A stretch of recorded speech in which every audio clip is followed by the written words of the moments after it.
قریش کو خبر ملی ہے کہ ہماری دھمکی نے کام نہیں دکھایا، نہ ہی اسے ہمارے حوالے کرنے کو تیار ہیں، بلکہ انہوں نے محمد کو یقین دلایا ہے کہ وہ اس کا ساتھ دیں گے۔ آج کا عنوان، تیرے ساتھ جئیں گے تیرے ساتھ مریں گے۔ قریش نے ایک دفعہ پھر سر جوڑے اور نیا منصوبہ تیار کیا ہے۔ اس بار یہ وفد ابی طالب کے پاس آیا تو ولید بن مغیرہ کے جوان بیٹے عمارہ بن ولید کو اپنے ساتھ لے کر آیا ہے۔ عمارہ بن ولید ایک خوبصورت اور بہادر نوجوان ہے۔ قریشی سردار ابی طالب سے بڑے ادب سے کہتے ہیں، عمارہ بن ولید آج سے آپ کا بیٹا ہے، آپ اس کے باپ ہیں۔ اس کی جوان مردی اور خوبصورتی مکہ میں مشہور ہے۔ ابھی یہ جوان ہے، اس میں قوت اور توانائی موجود ہے۔ کسی بھی باپ کے لیے ایسا بیٹا ایک نعمت اور فخر ہے۔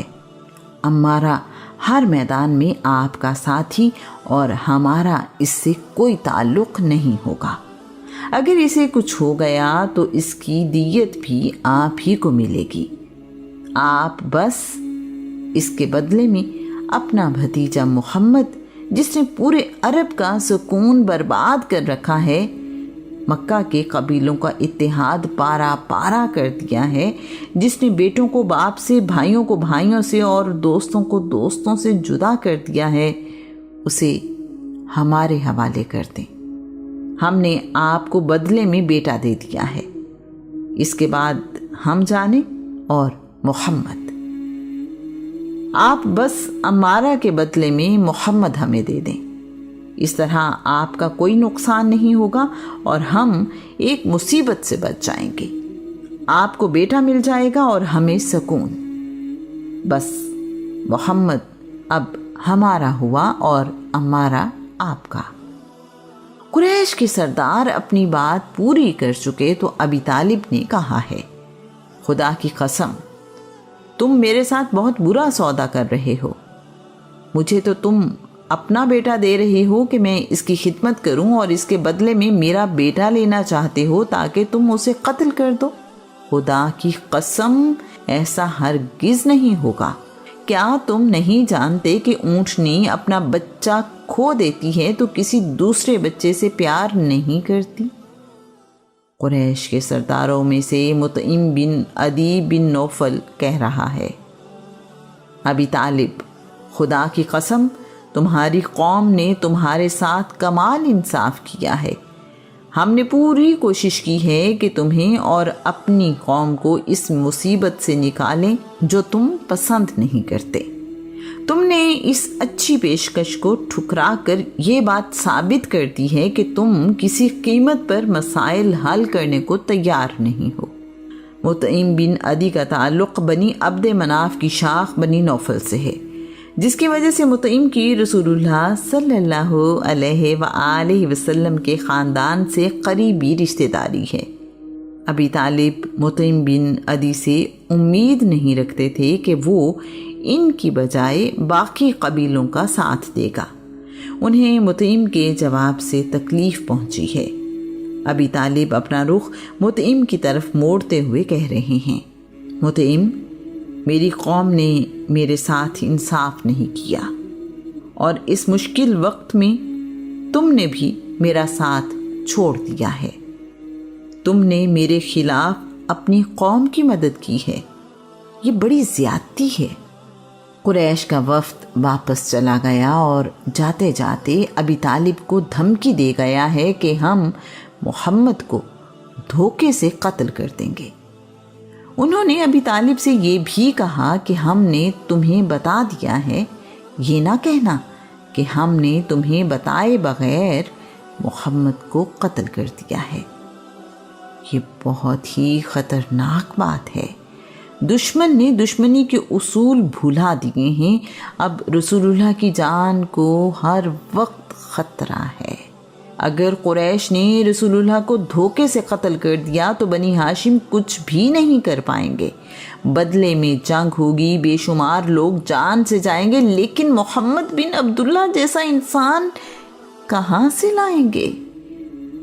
ابی طالب کو اس بات کا اچھی طرح احساس ہے۔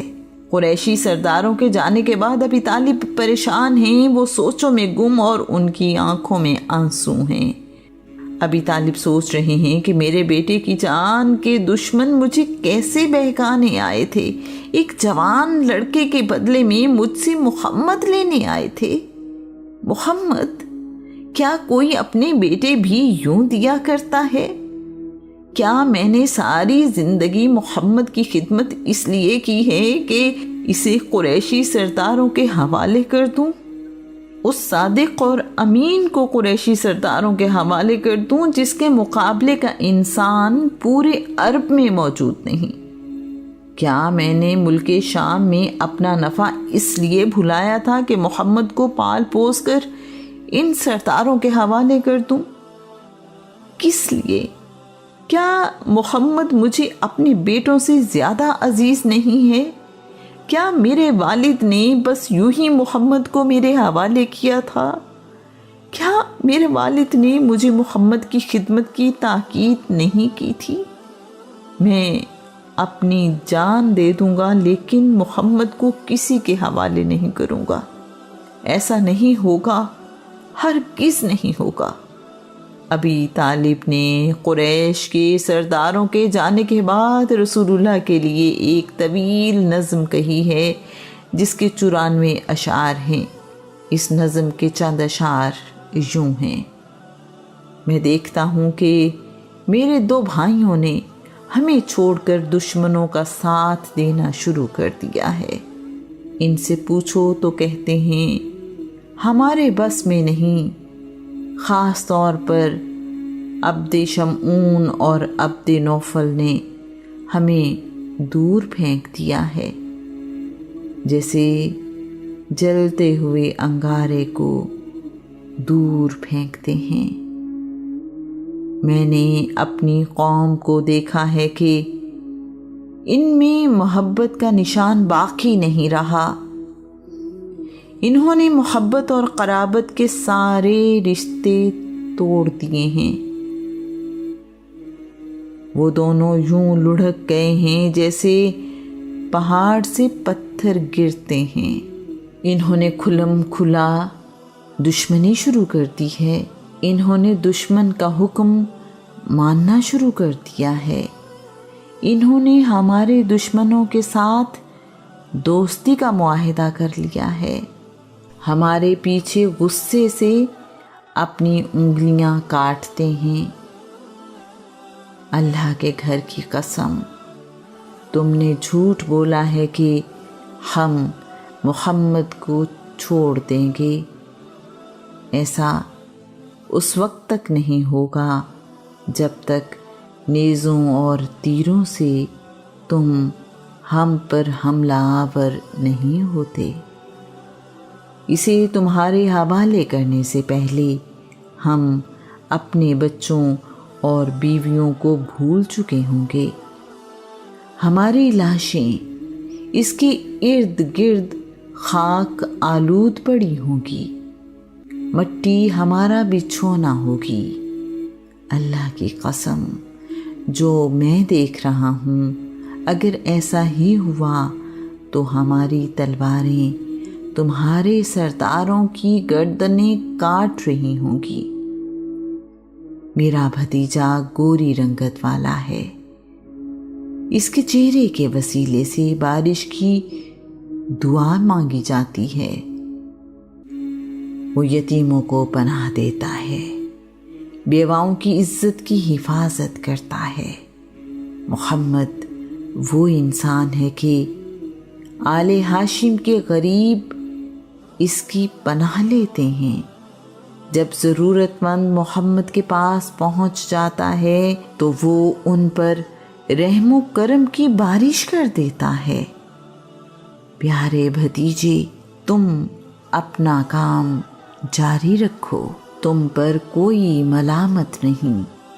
اگر مجھے ملامت اور آر کا خوف نہ ہوتا تو یقیناً تم مجھے اپنا کھلا ہمنوا اور تابع فرمان پاتے۔ ابی طالب نے محسوس کیا ہے کہ اب وہ اکیلے رسول اللہ کی حفاظت نہیں کر سکتے، تو انہوں نے بنی ہاشم کو اکٹھا کیا ہے۔ ابی طالب ان سے کہہ رہے ہیں، میں نے تمہیں اس لیے یہاں بلایا ہے کہ قریش کے سارے قبیلے محمد کی دشمنی میں اکٹھے ہیں، وہ اسے جان سے مار دینا چاہتے ہیں۔ ہمیں محمد کی مدد کرنی ہے اور اس کی حفاظت کی ذمہ داری لینی ہے۔ ہمیں عہد کرنا ہوگا کہ جب تک ہم میں سے ایک فرد بھی زندہ ہے ہم محمد کی حفاظت کریں گے اور اس کی حفاظت کے لیے اپنی جان دینے سے بھی پیچھے نہیں ہٹیں گے۔ بنی ہاشم نے ابی طالب کی سربراہی میں رسول اللہ کی حفاظت کرنے کا وعدہ کیا ہے۔ انہوں نے عہد کیا ہے کہ ہر قسم کی تکلیف برداشت کریں گے، لیکن رسول اللہ کو قریش کے حوالے نہیں کریں گے، خواہ اس کے لیے انہیں اپنا سب کچھ قربان کرنا پڑے۔ بنی ہاشم میں سے ابو لہب اس فیصلے میں شامل نہیں ہے، وہ اپنے خاندان سمیت رسول اللہ کی دشمنی میں قریش کا ساتھ دے رہا ہے۔ ابی طالب نے اعلان کیا ہے، تیرے ساتھ جئیں گے، تیرے ساتھ مریں گے۔ مکہ کے سرداروں کو رسول اللہ صلی اللہ علیہ وآلہ وسلم کی تعلیم اور دین میں ایسی بات نظر آتی ہے جسے وہ کسی قیمت پر قبول کرنے کے لیے تیار نہیں۔